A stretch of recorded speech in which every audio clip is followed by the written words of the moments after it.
So, what I want to do, the first lecture is these critical leader skills. And what I want to teach out of this is some basic how-to. So this is far more practical and far less lecture. I'll obviously be calling on you guys because you know how much I like letting you guys talk. But let's start off with a little story. Oh, I have to turn off the light. No? Yes, very nice, very nice.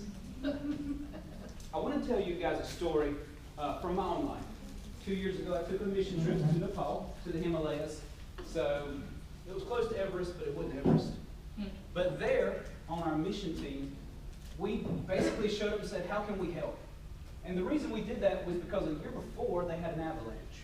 And the avalanche devastated their valley.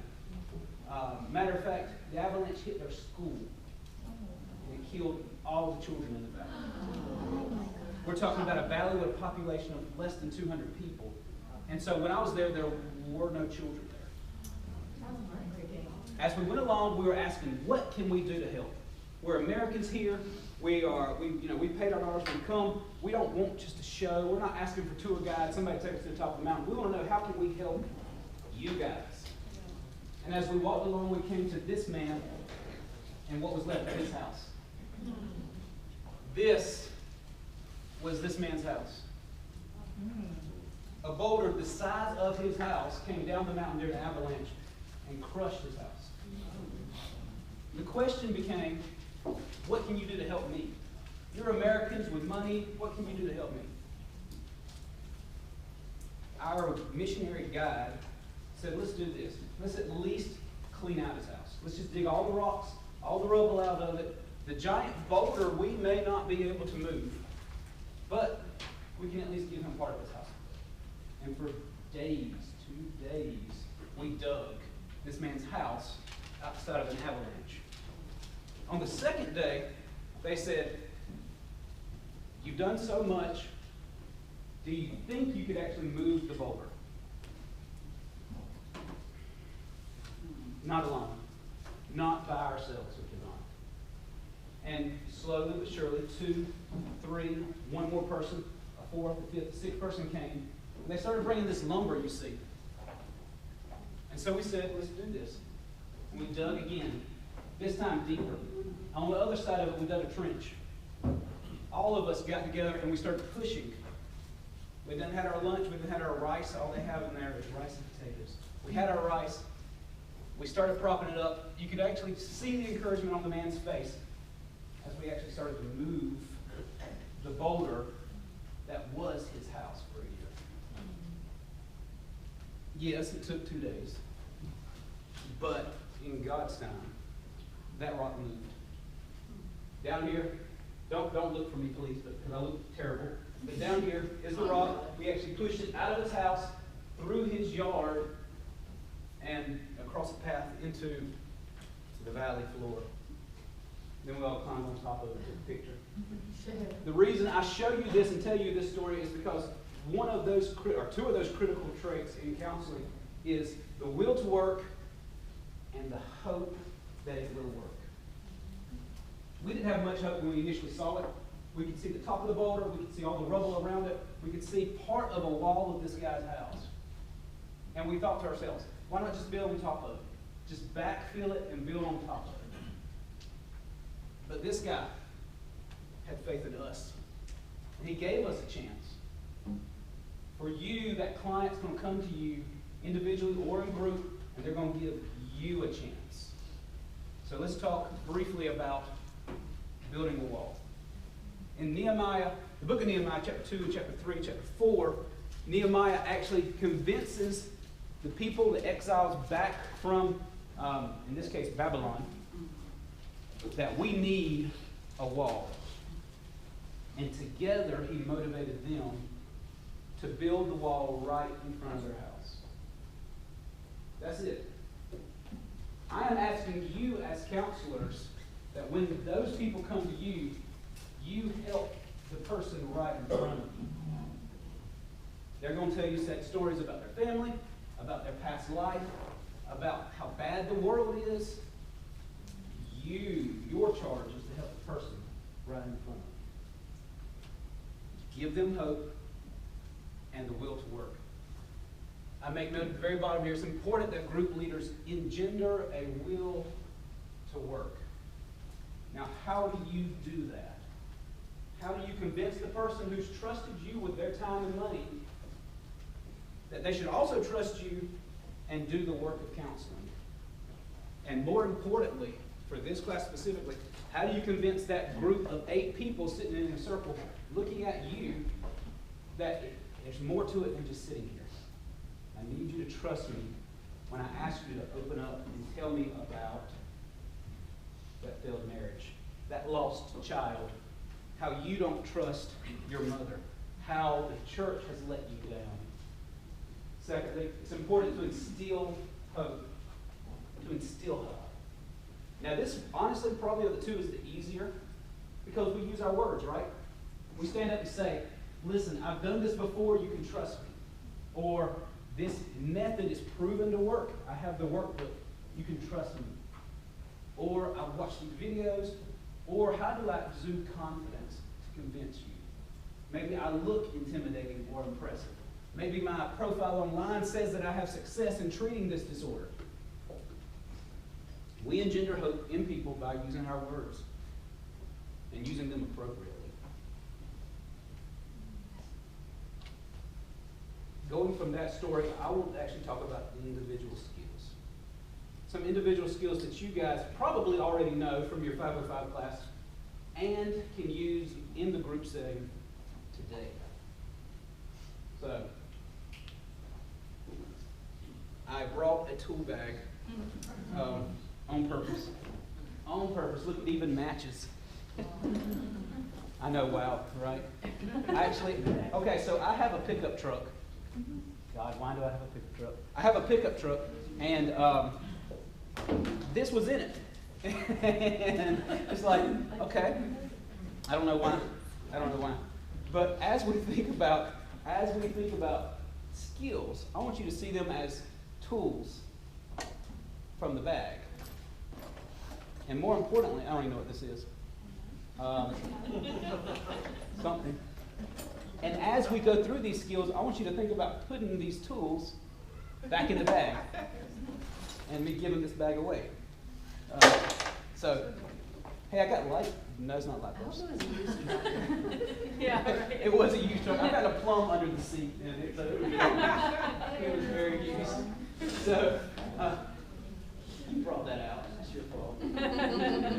So, let's go over a few skills. I'm going to get you to practice some skills. We're going to go over some more and practice some more. Again, this lecture is going to be less lecture and more application. So let's talk about the very elementary skills. Active listening. Can somebody demonstrate active listening? That's good. That is really good. Y'all are good at this. I'm proud of y'all. Active listening is more than just sitting in silence going, please God tell me what to do next. Please God tell me what to do next. And I'll be the first to confess, my chair faces the window, and oftentimes I go, dear God, what do I do? We should always be in a state of prayer, going, dear God, what do I do? But active listening is I'm attending to that verbal, they're talking to me, and I'm paying attention, and the nonverbal. Why is he scooting further down the couch? Why has he just picked up one or all 3 of my pillows and put them on his chest like a shield? Why is this kid climbing on my $1,000 couch? Get off my couch. That kind of thing. It was given to me. It was given to me. What do you do with it when it's given to you? You use it. Can't sell it. Use it. So the question is why? Why do we do this? Why do we attend to people purposefully? Well, first off, we just want to build that trust, that rapport, that confidence. We want them to look at us and go, I believe that you're a professional, and I'm willing to put my trust in you. And you will hear me say throughout this entire week about confidence, confidence, confidence. You exuding confidence and they trusting you. Because if they don't trust you, they won't come back. It's kind of like my undergraduate professor, dear Professor Rhodes, said, you've got to give them some reason to come back. You've got to give them some reason to come back. And yes, we don't have a magic wand to wave and their depression go away. So the reason they're going to come back is because they trust us. So, second is this reflecting feelings. And I put in there like a mirror. Reflecting feelings. It's one thing to speculate or hypothesize why do you feel that way. It's another thing to just reflect back what they're feeling. You know, you are literally pounding the arm of my couch. Anger, frustration. You don't feel like you're being heard. You don't feel like you've got words to say. When people who are autistic, their vocabulary is usually limited. And so everything comes out as anger. Everything comes out as frustration. I am seeing in you not anger, not frustration, but fear, but you can't understand that. So what I'm hearing you say is anger. And it comes out with the lamp being pushed, or the video game console being thrown. Reflecting the feeling is conveying this essence of what is being said. You're telling me that you can't do your job anymore, and you're afraid you're about to lose your job or be fired from your job because of your physical health, because of your emotional state, because you can't just get up and go to work in the morning. I talk about ambiguity. And ambiguity in counseling is different than ambiguity in real life, right? We've all got a younger sibling that stayed at home way too long. Yes. If you're the middle child, give me an amen. And you know, middle child. What? Only one? Only one middle child? Only one that will admit it. Okay, I feel like I can't teach this class anymore. Man, I'm one of 4 middle children here. Y'all don't understand. Yeah, it's hard. Ambiguity is they sit here and they talk in circles, they talk about nothing as if it's a way to distract. When Dr. Joy and I were talking about storming, this person is in a storming phase. They've not settled on your group. They're not satisfied. They're not happy. They're not going to come back. They're looking at your group going, why should I give anything? Why should I give? The group counselor doesn't even remember my name, or they don't even remember my medication or my diagnosis. I just don't care. I just don't care. And now, that can look like depression. And it will. Ooh, look at this. A little later. I bought this yesterday just for you guys. It was expensive. So that's yeah, that. I know. What is it? I'm pointing the laser at you. Shannon pointed out that was expensive in comparison to $1,000 couch. I didn't buy the couch. I did not buy the couch. I did not buy it. Okay, thirdly, before an exercise, we talk about linking. Linking is a little more difficult because it requires a lot of intuition. It requires you knowing this person. So you're looking at this person going, you know, they're bringing this up again. They're talking about their divorce. And I'm going to make a link between this person and the person over there who seems to get it. Relating what one person is saying, doing, or feeling to another person. So I think this person's farther along in their divorce. So let me link them. Now, this is one I definitely want you to practice in group today. Somebody's going to say something 5 minutes after someone else has said something, and you're going to go, as a group leader, you're going to go, that sounds a lot like what Will said earlier. You're going to make them make a connection. It's not about them connecting with you, it's about them connecting with them. Make them make a connection. Let's talk about linking real quick in an example. A lot of people, who made the comment yesterday that everybody in here is from either Florida or California? Somebody said that. Yeah. I thought that was funny. And I was listening, of course, I'm from Georgia, so I was listening for the Georgia people, right? I was like, yeah, Stockbridge, I remember.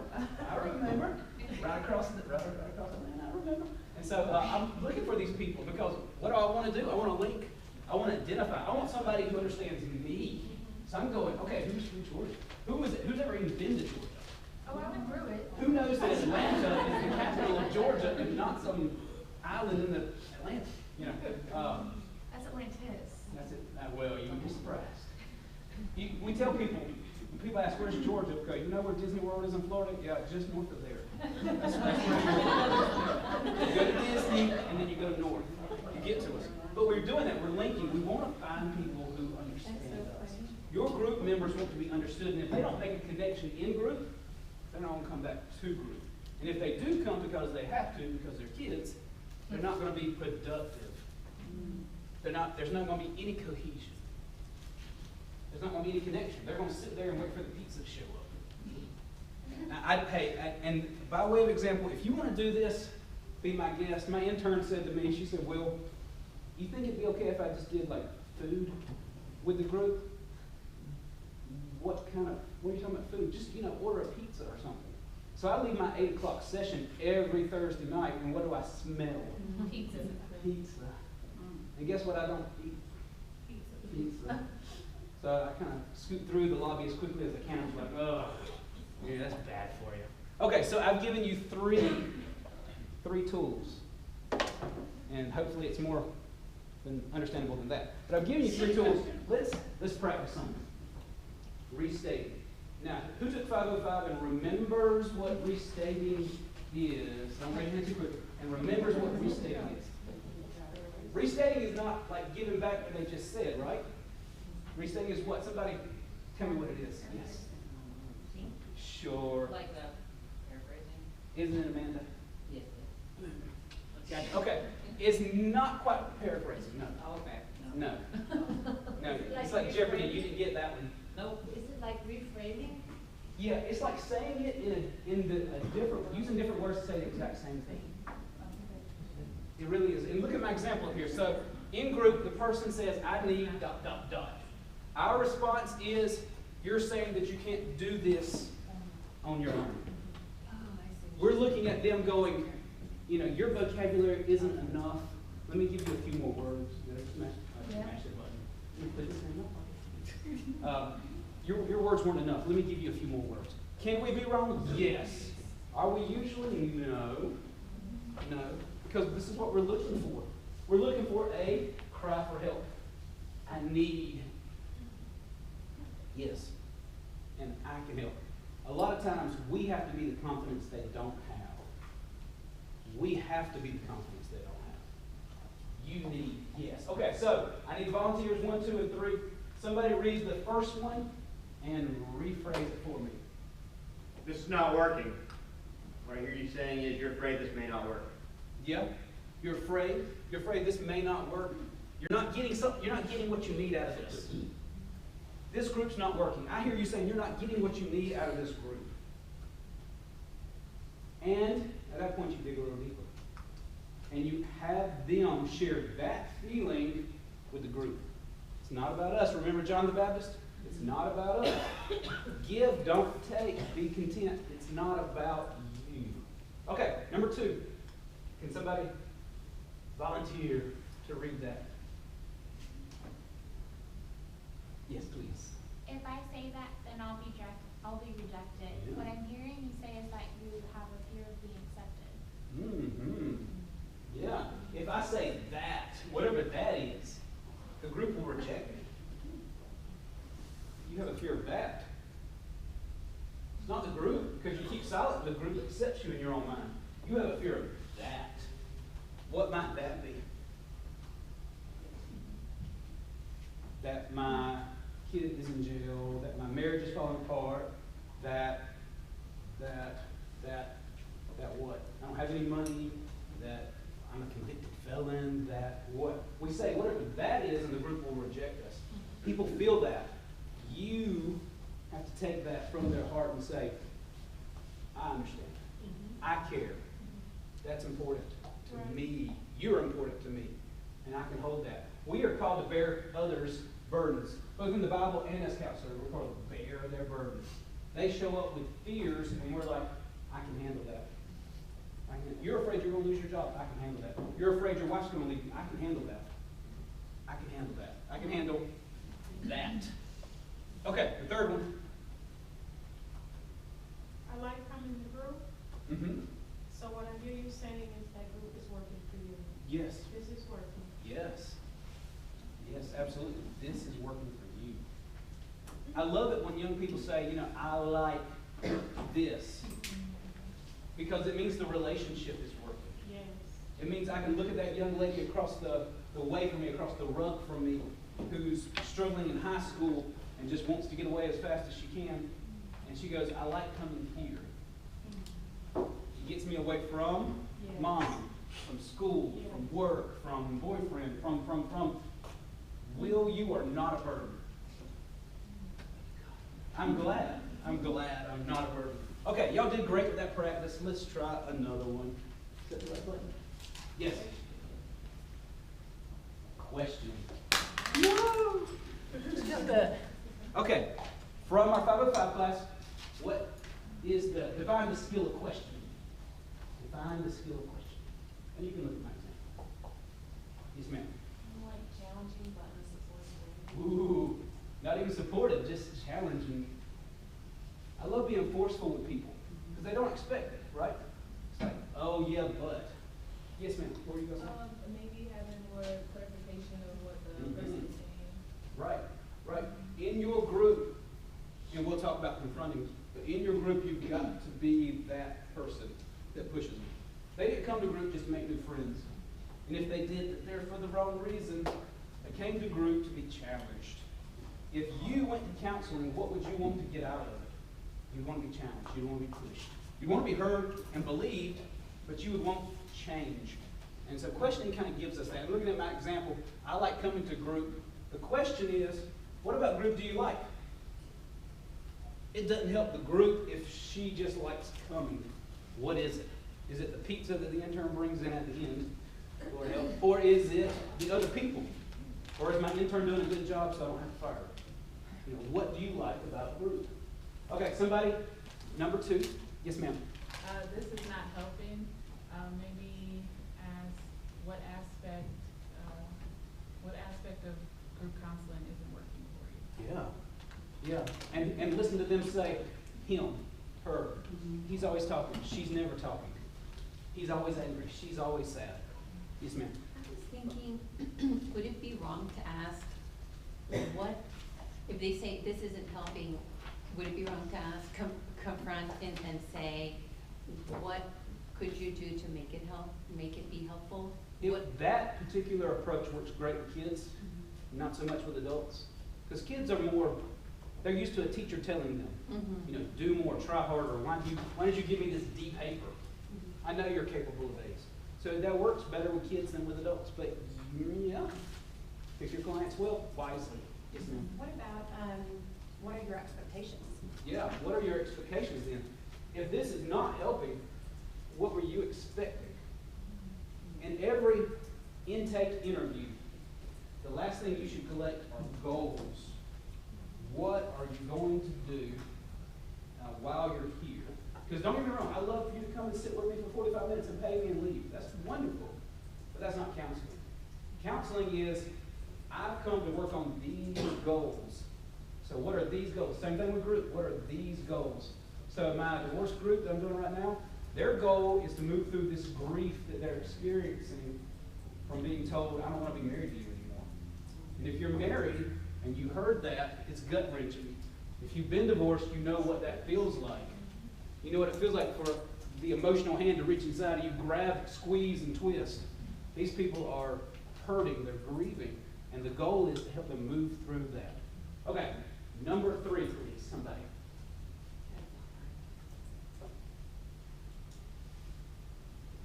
I don't know what to do next. What questions should you ask your client who looks at you and says, I don't know what to do next? What would you like to do? What would you like to do? Yeah, that goes back to our goals. So what would you like to do? What else? Yes, ma'am. What is it that you've done that we've done so far? And I guess to progress from that. Yeah. So where are we at currently? This may be kind of a check-in question, right? Yeah. Yeah, we've been in counseling for 3 or 4 sessions. Let's just kind of test the water temperature and see where we're at. Yes, ma'am. I think maybe doing like the miracle question. Maybe. Like, so they can kind of Yeah. identify some things. Right. So if you woke up tomorrow morning, what would be different? What would be different? Okay, that's what will be different. So let's go there. But I want you to challenge them. Remember, with questioning, the purpose is to push them just a little bit further. Yes, ma'am. So where does the questioning come in with, through that, it almost looks like now you're kind of honing in on the individual. Mhm. So how do you then bring that back if someone is saying, I don't know what to do next? Right. Because the client is the group. Right. So how, is that something where you can open it up to say, asking the group Yes, absolutely. about that, so it's not just, Mm. I'm trying to Absolutely. just kind of balance Sure. between like, when someone is sharing something personal, you do want to address that, but yet you also don't want to get so honed in on them that you're forgetting the group. Right, right. And so, yeah, when the group matures, we move from that storming into that norming phase, yeah, the group's going to be the one doing the talking. And so I would expect someone in the group to speak up. So the question is asked, and I break eye contact and look at another member of the group and say, what do you say? Maybe. It's one of 1,000 things you can do. Remember, the point of questioning is to always challenge them. The goal is to always challenge them with this particular skill. Sorry, but I guess the question I'm asking is, when there's an individual that has a problem, are you wanting more to challenge the individual or challenge the group? In this case, individual. Because in this case, the group is your outlet. They're your source. Lean into them. Ideally, you, the group member, would ask the question, but in reality, it's the group leader who leads. It's the title, the leader. Again, one of 1,000. So yeah, challenge them. Challenge them. Let's look at a few more. Without dropping it this time. A few more. So a few more skills, and the skill set the way I present it is, it gets a little more difficult each time. So in this case, let's look at some summarizing, pulling together the important elements that have been shared. Summarizing is all this superfluous stuff. I'm throwing it out. These are the only 3 things that really matter. Maybe in group you're doing this at the very end, or at some natural break in the group. So you're doing your Allender question. You're done with the first one. You're about to go to the second one. We're going to summarize. We're going to say, thus far, I've heard, this is what is the temperature of the room, and you're trying to make this pretty little package with a bow on top. Ta-da, this is where we're at right now. Solicit feedback, because your experience is not the group's experience. Get someone else to summarize. As the group matures, use them in summary. That's actually a really good kind of mid-level technique. Looking at the group members and saying, hey, can you kind of summarize what Will just said? Thank you. Thank you for doing that. We're trying to get them to think about what's actually going on in the group. The risk with group is we fill up our hour, we just kind of round robin. Everybody's just talking and checking in and, oh, look, time's up, group's over, let's go home. See you next week. Group should be purposeful. It should be directional. And the summary should tell us that we have stayed on topic. If you can't summarize it, I question the quality of that group. You should be able to condense it down into, voila, this was our group today. Okay, second one is facilitating. Facilitating is definitely a group thing where you're going, okay, for some reason, Bill has been quiet the whole time. What can I do to get him involved? I can intimidate him. We can always, right, we can go sit down beside him, put our arm around them, say, what are you feeling today? We can always intimidate them, but that's not what facilitating is. It is this idea of, you're a part of our group. Would you like to contribute to our group? We would appreciate, and I'm looking at the other group members going, Pete and George, is there something you would like to say to Bill? Facilitating is leading. At its essence, it's leading. I am leading this group to be more cohesive, to interact more appropriately, to involve everyone. I'm pushing them through this storming phase. I'm trying to get them to a norming place. And I'm not physically pushing them, but I'm facilitating their growth. Thirdly is blocking. Now this one, whenever I taught this in the, whatever it was, the 504 class or whatever it was, this one there was a lot of discussion around, and I thought, it's not that complicated. It's really not. Blocking is basically saying, in your own head, this one is talking way too much. How do I take that flow of energy and spread it around the circle? How do I get it to go somewhere else? So I'm placing a boundary on maybe, I use the word destructive behavior, probably not the best word, but I'm seeing this behavior that's negatively impacting the group, isolation, whether it's silence or talking too much, whether it's a person who's checked out or a homeboy literally just took his phone out and is checking Facebook. I'm seeing this terrible behavior. How do I rearrange that flow of energy? What do I do? Are there words I can say? Yes. Are there behaviors I can engage in? Yes. What can I do? Now, before I move on, boundaries, again, it really is not that difficult, but I do want to hear from you guys. What boundary issue, hypothetical, what boundary issue could you see in group?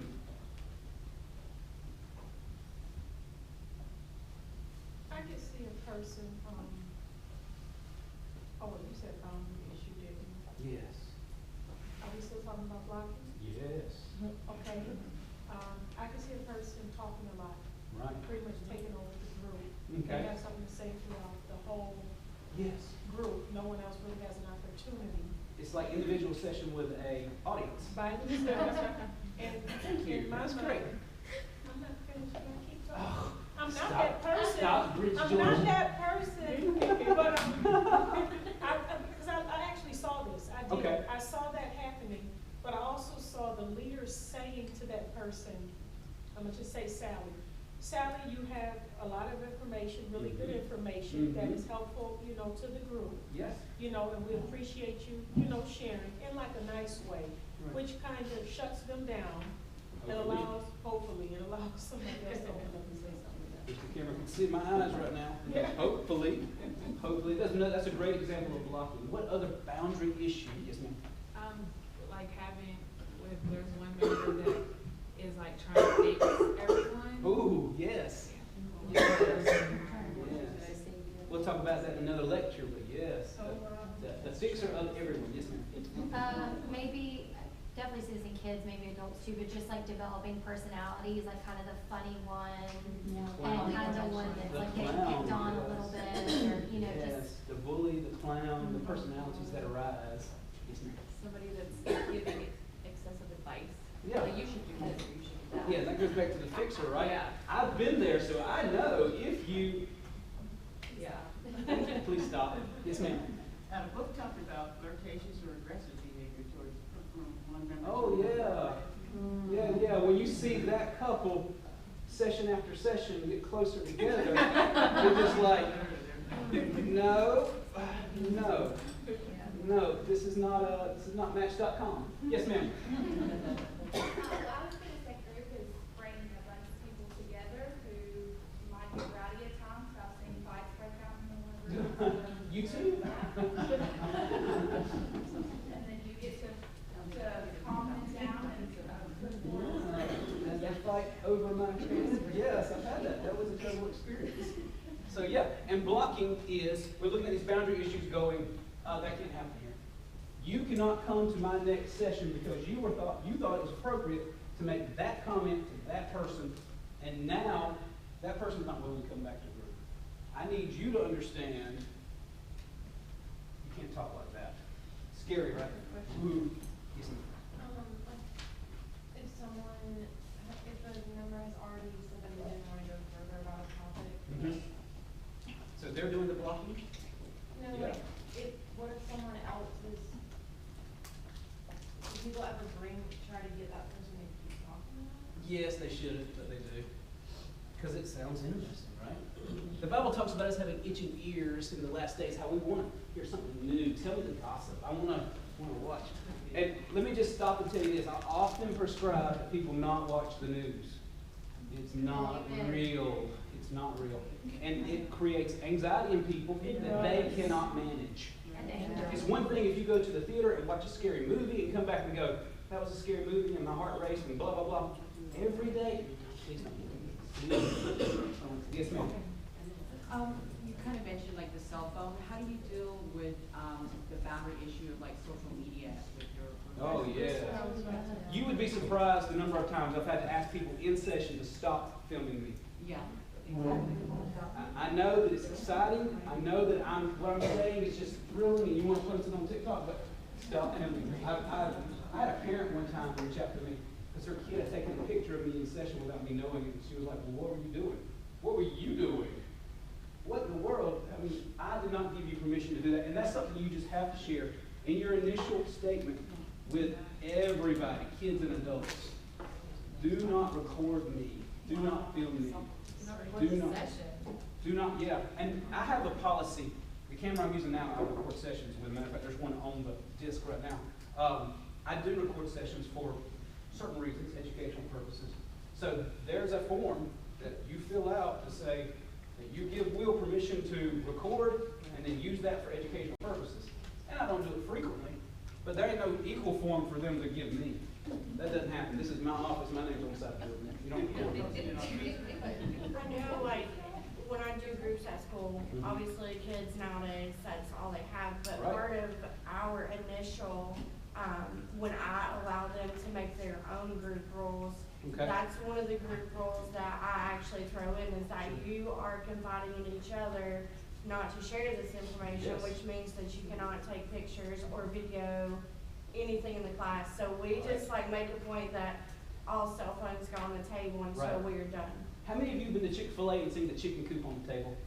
So it's a little box, it's smaller than this, but it's like during dinner time, we're not gonna have tech, and everybody puts their phone in the chicken coop, right? It's cute. If you steal one off the table at Chick-fil-A, use it. They don't mind. They don't. I just tell them you know me. Which Chick-fil-A are you referring to? Because I don't think they all know. The ones in Georgia, Chick-fil-A is from Georgia, man. We got all of it. And Zaxby's and Moe's. Okay. So yeah, you just have this little box and you're like, okay, this is the cell phone corral. Or this is the technology bedroom. I don't know what you call it. But anyway, everybody puts all their things in it. And then we have this session. And then you get your little phone out afterwards. See, I told you blocking brings up a lot of stuff. Look at this. Yes, ma'am. Well, a good way of blocking, if you see something inappropriate, is to remind the group of the rules that you set as a group in the beginning. You could. It depends how inappropriate it is. Do they need to be taken out of the group that discussion had and then brought back in? Okay. If it's a minor offense, yeah, let's take a breath, because this just happened and we agree that we really don't want this to be happening in our group.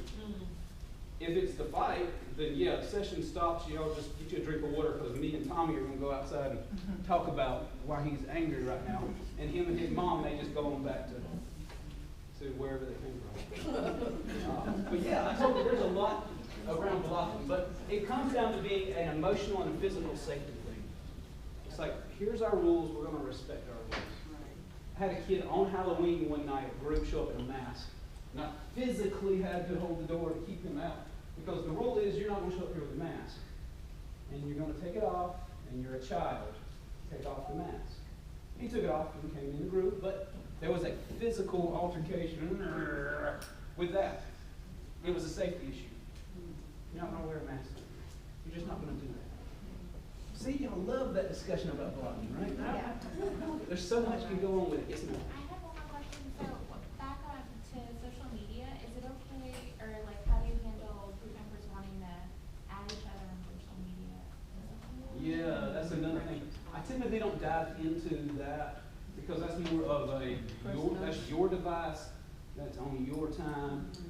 I've seen people who said no contact outside of group. Matter of fact, I quoted Yalom earlier. Yalom is the grandfather of group therapy. And I didn't bring the book in, I'll bring it in after lunch. But Yalom says absolutely no contact. And he's kind of weird, because he has like weekend retreats where they basically live together as a group. Yalom is whatever. But yeah, I typically stay out of that technology sphere, because that's mom and dad paying for that, unless it is a goal, like mom has shown up and said he's on his phone too much, and I'm like, have you taken it from him? No. You want me to take it from him? So yeah, parents are weird about that, but technology is the devil. So I try to keep people away from this. And so when they bring it into session, it's like, stop texting me. And this is a business phone, by the way. This is not my personal. I got my license on the back, which I'm so proud of. But this is my business phone. So I get business, you know. Mom's not calling. Somebody else's mom is calling. And so that separation helps. When you have a phone that you dedicate to And that number is all that patients get. You create a boundary. You're doing this blocking, okay, you can have this number, but not personal. But yes, oh my gosh, we can talk about this all day, I promise. But I've got to move on to practice number 3. As I said, these skills get more complicated, more sophisticated as we go along. So let's move into confronting, one of my favoriteest skills. I did a video recently for the supervision group I'm doing, and I was confronting a young man, and my group who loved me told me I was too harsh on him. And I said, no, I was confronting, no I didn't, but I was confronting him. I was confronting. So let's talk about confronting. What do you mean when you say, ... You just told me that you hate coming here. What do you mean? How many of you believe that every one of your clients that show up want to be there? They want to. They love you. They love looking into your eyes. Every Thursday at 7. There will be that confrontation. They will bring that confrontation, and you will say to them, why are you here? What are we supposed to be doing? They'll say something hurtful. They'll say something that hurts your feelings. They'll call you a name. They'll critique your appearance, their children. They will say something. How do you confront them therapeutically? So, what do you mean when you say is what we say or what our So client? the client has said, Oh. and no, we are saying this. We're saying, what do you mean when you say, I'm sorry. What do you mean when you say that you don't like the way I talk? Does it offend you? Does it in some way hurt your feelings? Does it remind you of someone else? In our group setting, we're looking at confrontation going, how do I confront the whole group? I'm not trying to pick on anyone, so how do I confront the whole group? And you do it by putting it back onto their shoulders. Timmy has just said, what does the group think about that? What does the group have to say to Timmy about that? I love it, right? If the group has a voice that they can share with Timmy, then that cohesion is happening. We're in agreement that Timmy shouldn't be talking about sex, drugs, Friday night, whatever. Confronting. Okay, next. In our group, we don't allow that. You have rules. Somebody crosses the boundary, you confront that person. You, the group, confront that person. In our group, we don't allow that. Is this similar to part of the questioning that's challenging, or how are they different? How is challenging? Well, this is much more aggressive. Challenging, I'm just trying to get them to move forward. Confronting them, I may even be trying to get them to stop. Confronting them should be in their face. It should be, Timmy, whoa, whoa, whoa. We don't do that in our group. It should be. Now, in your mind, you're thinking, this is not therapeutic, this is punitive. It's therapeutic. Remember the Bible says, no discipline seems pleasant at the time, but in the end it produces a harvest of righteousness. Is this discipline? That's not the goal, no. But if it has that effect, so be it. We're looking at them going, our group is here, doing this business, going in that direction. We are not going to allow you to derail us.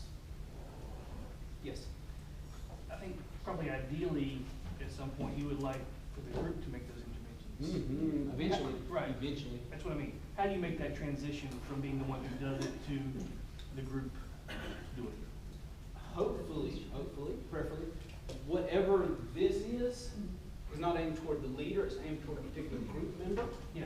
And at that point, you look over at the group member and say, would you like to speak to this? Ideally. Group cohesion is a marvelous thing when it finally happens, but it's like a spider's web. It's so fragile. You get that through a lot of work. And then once you get to that place, you're able to do stuff like this, where the group goes, we really didn't like how Timmy said that. And I want to speak to that too. And I want to speak to that also. It's hard. It's rewarding. You push the process a along really far when you confront, when you look at them and go, yeah, you know, I don't like this. Yes, ma'am. I have a question just to what you said. If you say to, and put it on the person who has been assaulted in Right. that situation, you said, would you like to speak to that? And maybe he get, because he was maybe visibly disturbed, and then he really breaks out, and then our rule is to keep the group safe, but what Right. I have done with it, by confronting the person, I really have put oil into the fire. Maybe.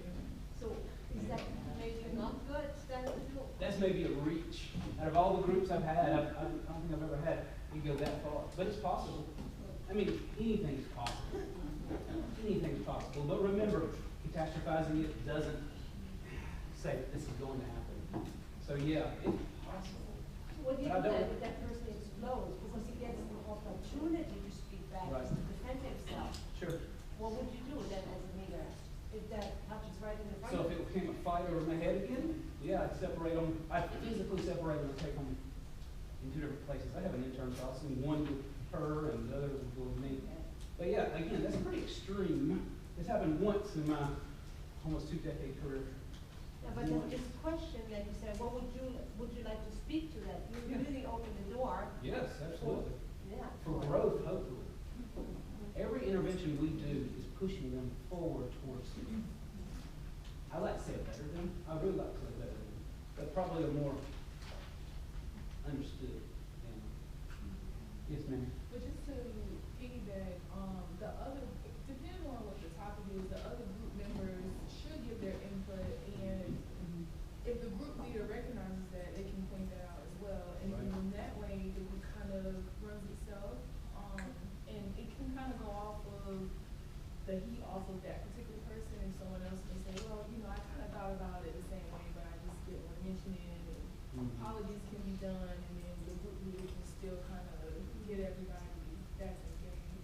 I think it kind of just depends on how the leader says it, but 9 times out of 10, everybody else in the group they will contribute. Yeah. Remember, there is this group effect of we're going to protect the weak. That's built into us genetically. We look at that child and we go, that child needs our protection. Groups run the same risk of jumping on the one who is being attacked and protecting. Now, we as group leaders have to step in and say, whoa, wait a minute. First off, can he defend himself? But always, always, and I know I've said this 1,000 times, remember, group is not about us. It's easy for us to look at the situation and go, I need to save this person from the group. It's not about us. It's not let the process go. And again, the extremes of somebody dying don't happen. Again, I've been doing this since '03, and I've had one incident where they decided to have a fight over my head. Yes, sir. So, and when that happened, you physically separated them? Yes. What is sort of the best practice of touching a client? So if they're in a violent spot, sure, or in an aggressive space, right, how do you? I mean, what do you do? What do you do? Yeah, exactly. If you are being struck, what do you do? If you can get away, you get away, obviously. And I know that's pretty far out from the weeds. I didn't want to say this out loud before I move back to the slide. That's pretty far from the weeds, but yeah, it's a handout. Yeah, I don't know that I would even do If that. there's 2 people, and you do like this. Thankfully, both of them were smaller than me, not by much, like maybe about this much. And so the aggressor was a boy, and I was able to, and I knew him pretty well, I was able to pretty much stand up and direct him over towards the door without touching him, and the person he was very angry with was smaller, so she calmed down as soon as he left the room. So, but yeah, again, extremes, pretty rare. We call them extremes for a reason. They're pretty rare. But, not kidding. Go ahead. I'm ready to go on to slide number 12 or whatever it is. Go ahead. So essentially the group leader's role is not, they wouldn't protect, but they would facilitate that person protecting themselves. Yes. We want the group to be the group and not my group. Look at my group. Look what I have made out of them. I killed them all. No, they are the group. That process is working. It's nourishing, it's rewarding, and they're getting out of it the benefit of this collaborative effort, us all pushing the rock down the hill. I guess I more my couldn't stand up and question, say, hey, you pushed the rock. I guess more my question is that they, but like, so, like if the group, but it is the group leader's responsibility to facilitate the ability for that person to speak up. Yeah. And for the Especially group to be initially. heard regarding that, okay. Yeah. So that, Okay. Practice number 4. Considering the list in your textbook on page 64 through 67, which skill do you need the most help with? Find it, write it down. If you don't have your textbook, please just pick one off the school that I presented earlier. Of the ones that you just gone through, if we don't have a textbook? Yeah, if you don't have your textbook, page 64 through 67, if you don't have that, just use one of them that I presented. And we're about to pair off. Do a little exercise.